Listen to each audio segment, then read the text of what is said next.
Alright YouTube, welcome aboard. This is my review of the Yamaha MT10 2018 model. Where to start? I'm going to give you my likes and my dislikes. I figured that's a good place to start.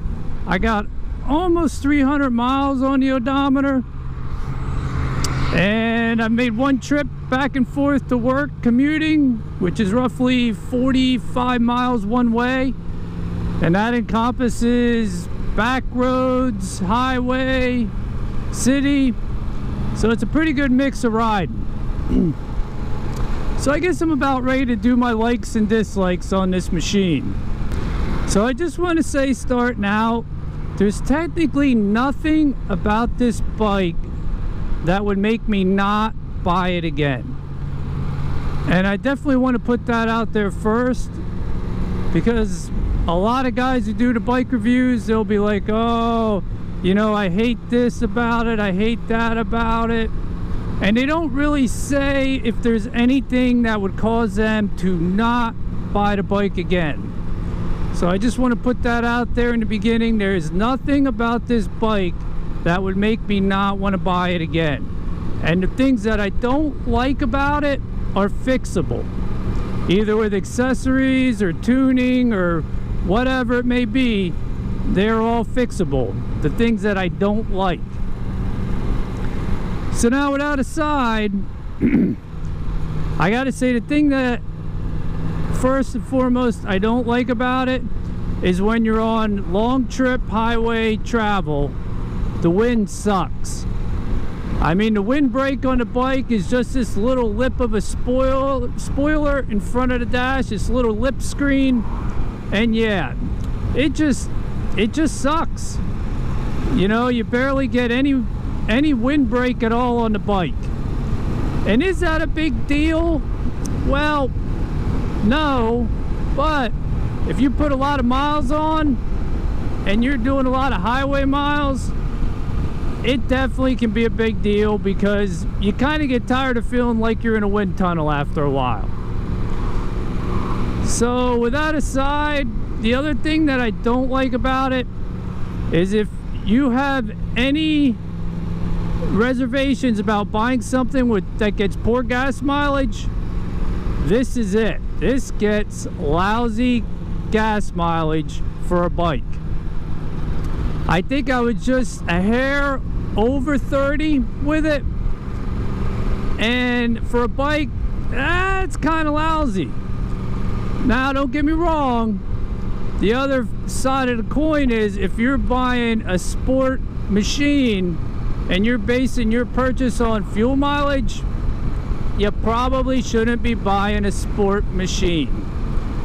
You should look towards a cruiser or a touring bike, because you shouldn't be buying one of these based on the gas mileage.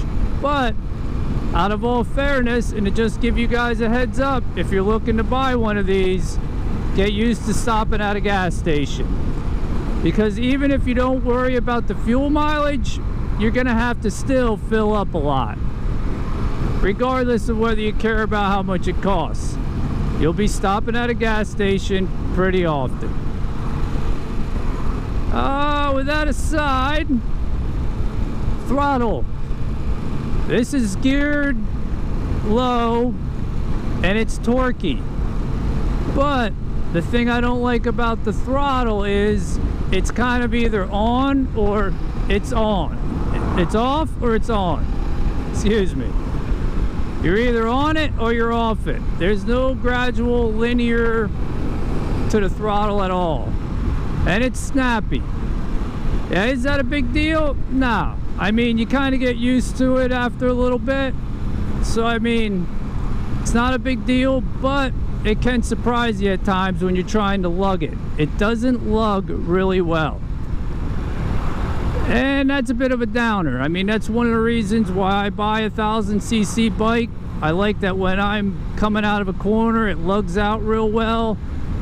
Or when I don't want to shift, I can leave it in a higher gear and just lug it along. This, it's a little touchy if you're trying to lug it. Big deal? Nah, not really. You kind of get used to it. Oh, what else don't I like about the Yamaha MT10? The controls are decent on it. One thing I could gripe a little about it is sometimes when I go for the turn signal, I hit the horn button. Is it a big deal? Nah, not really. But it's just one of those things to keep in mind. Let's see. Anything else I don't like about the Yamaha MT10? The front end I was a little iffy on. It looks a little goofy. It's that transformer-ish kind of deal going on.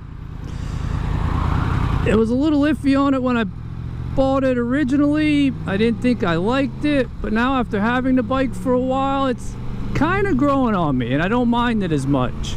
Looks futuristic. It's a little different looking. Let's see. Other than that, I think that pretty much encompasses the thing that I find I don't like about the bike. Now, the things I do like about the bike. First, foremost, I have to say the riding position, which was one of the main reasons I bought this machine, is utterly effing beautiful. If you could picture a sport bike and a motocross bike making love and having a baby, to me, that's exactly what this Yamaha MT10 is. I don't know if it's because I come from a motocross background that I feel like so comfortable on this bike, but between the wider bars and the upright seating position, I mean, I'm utterly comfortable all day on this thing.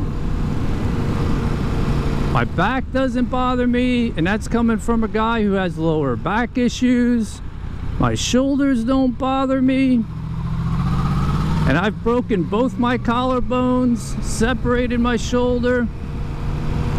And I literally, absolutely have no issues riding this machine. And that is a big plus. I was originally, before I bought this, going to get a sport bike.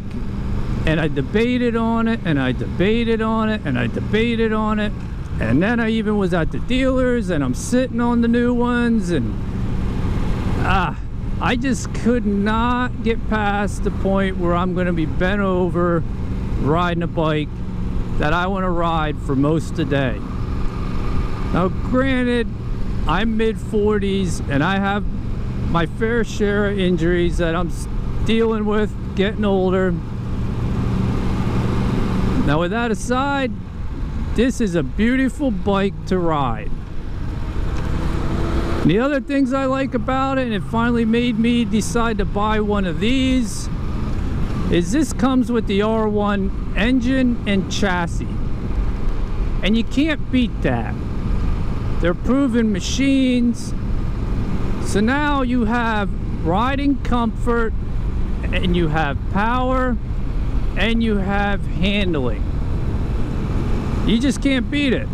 I mean, it's got pretty much the best of all worlds.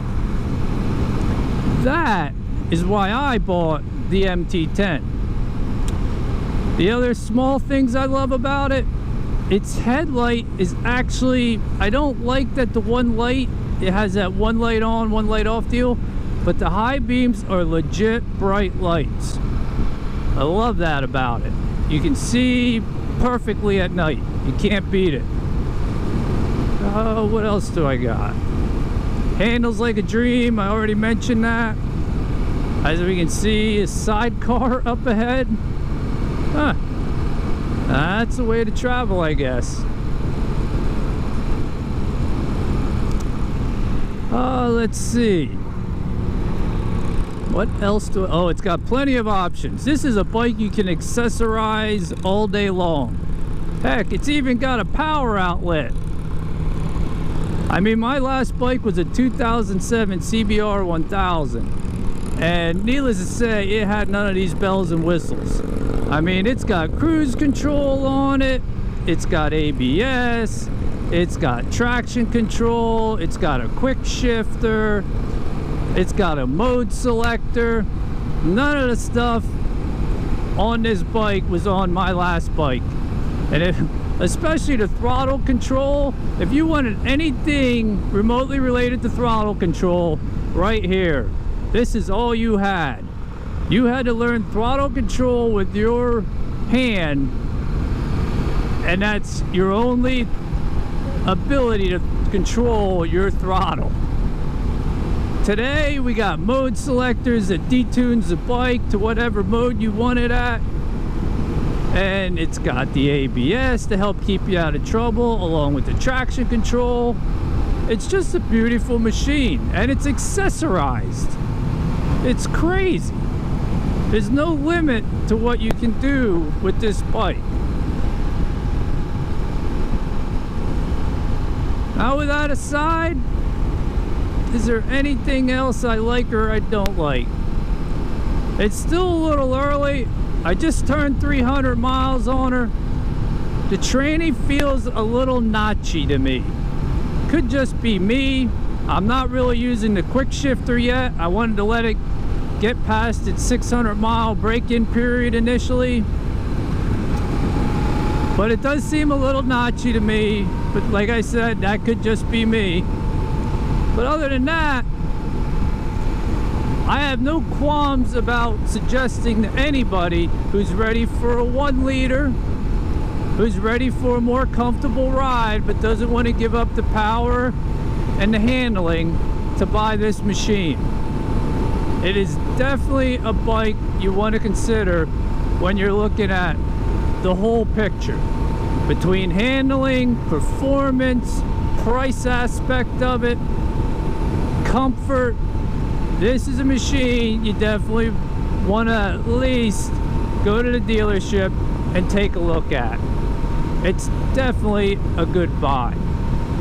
And like I said, I would wholeheartedly buy this machine again without a doubt. So that's about all I got for this vid. So if you like this video, give it a like. If you could do me a solid and hit that subscribe.